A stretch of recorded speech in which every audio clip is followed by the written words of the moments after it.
What's up everybody, welcome back to Cilinix Crypto and welcome to a new trading education video.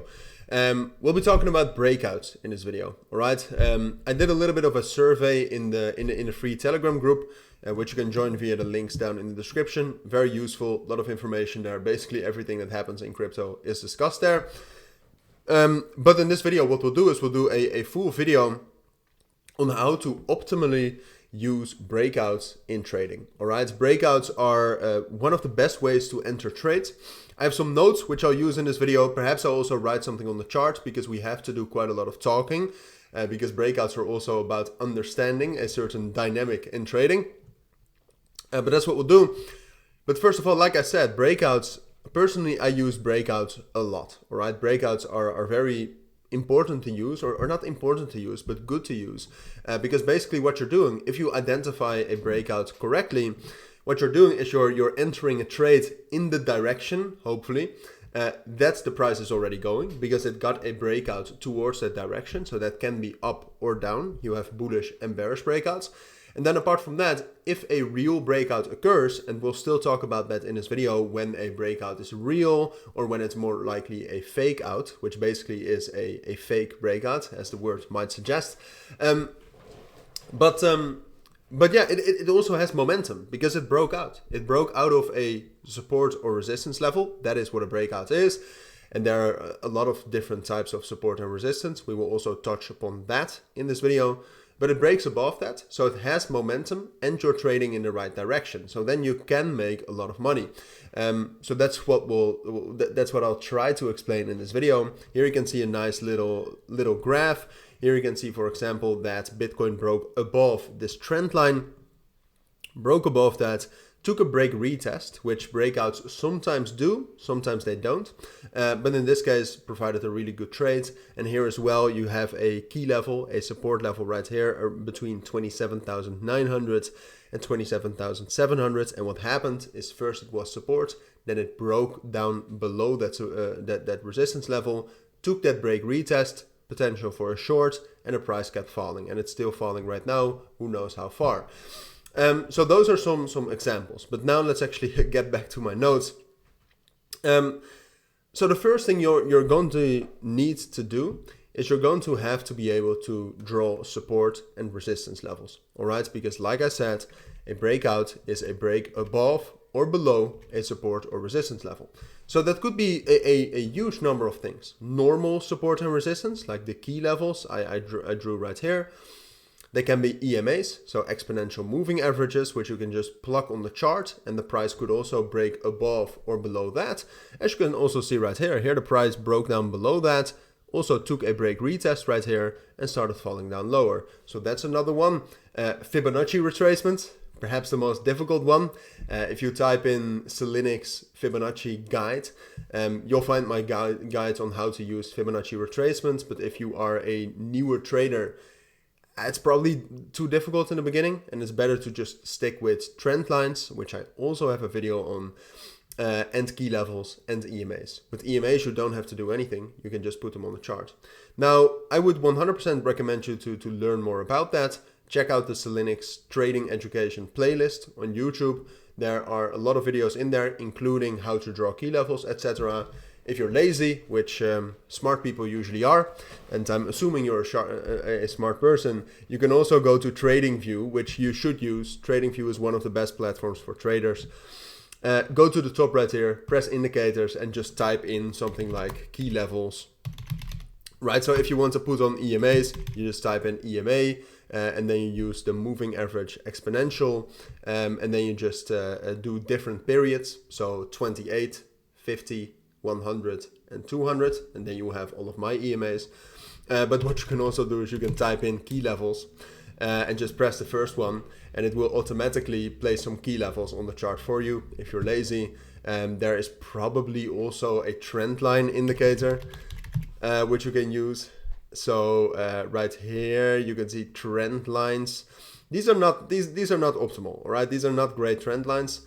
Potentially you could use them just in general if you don't want to learn, which is a little bit of a red flag, then you can use those as well. But that's the first thing you need to know. You need to be able to draw support and resistance. And then the second thing is you need to know whether the market is trending or not, because a breakout can only happen if the market is trending.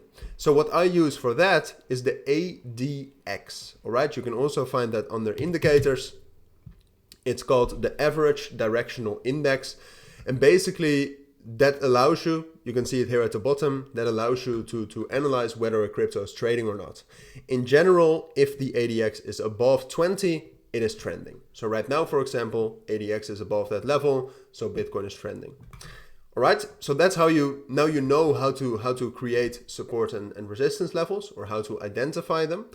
Then the next thing you need to know is, well, is the market trending? Because a breakout can only happen if the market is trending. If the market is not trending and there's a breakout above or below a support or resistance level, there's a higher likelihood that it's a fake out. And then last of all, what you need to understand is that a breakout means that the price closes below a support or resistance level. So let's actually take a look at a hypothetical scenario for Bitcoin right now. All right. So look at this. We have a key level right here, which you can identify right here. You can see that the price has supported/resisted from that level multiple times in the past. Not always, but multiple times. And usually it is respected. It's between 26,900 and 26,750 approximately. So we have this right now. So a real breakout is if the candle closes below this level. So for example, if the price right now spikes below that level, but the candle does not close below that, it is not a breakout. All right, the same as potentially we can actually find some sort. So there's also a minor key level right here around 28,300. All right, so here at the bottom. And what you can see is that the price went above that level multiple times, but it never closed above it. So that means it's not a breakout. The candle has to close above the resistance or below the support. And if it doesn't, it's not a breakout. It's not even a fake out. It's just a resistance or a support touch. And then the higher the time frame, like if a break occurs on the 15-minute time frame, it's a breakout, but it's less strong than if it appears on the 1-hour time frame. And then it's even stronger if it appears on the 4-hour time frame. All right, so you should know that. There's quite a lot of movement in the markets right now. That's funny while making this video. But that is how you spot breakouts. And then, for example, like obviously you still need to convert that into a trade. So here you saw with this trade right here, with this bearish breakout, you saw that the price broke down below the 28 EMA and broke down below the support level around 27,700. So once you see that, usually what I do is I place a short order, because it's a bearish breakout in this case, a short order at or just below that key level it broke below. And then the support level should be, or the stop loss level, I usually place above the previous tops. So you check back a little bit and you see that it topped out right here at 28,130. I place my stop loss above that. So it has a little bit of room, all right, a little bit of breathing room. And then you put your stop loss at the next major support level, which would have been the 200 EMA right here. And then you have a trade. And hypothetically, let's say that Bitcoin right now drops down below 26,750, which is the main support right now. What you could then do is you could wait for the candle to break down below that. Remember, the candle has to close below that, and then place a short limit order at that key level. Stop loss above perhaps the 200 and the 100 EMA, so you actually have a little bit more resistance above there, and just put the take profit at the next major key level, which is around 26,200. All right, so that is how you can actually convert these potential breakouts into real trades as well. And this in general is a video, hopefully, that allows you to learn better how to identify, how to spot breakouts, but also how to tell whether they are fake outs, when there's a good breakout or not, and how to trade with them. All right, so if you still do have any questions, let me know down in the comments at any time. But for now, thank you for watching. Take care and bye.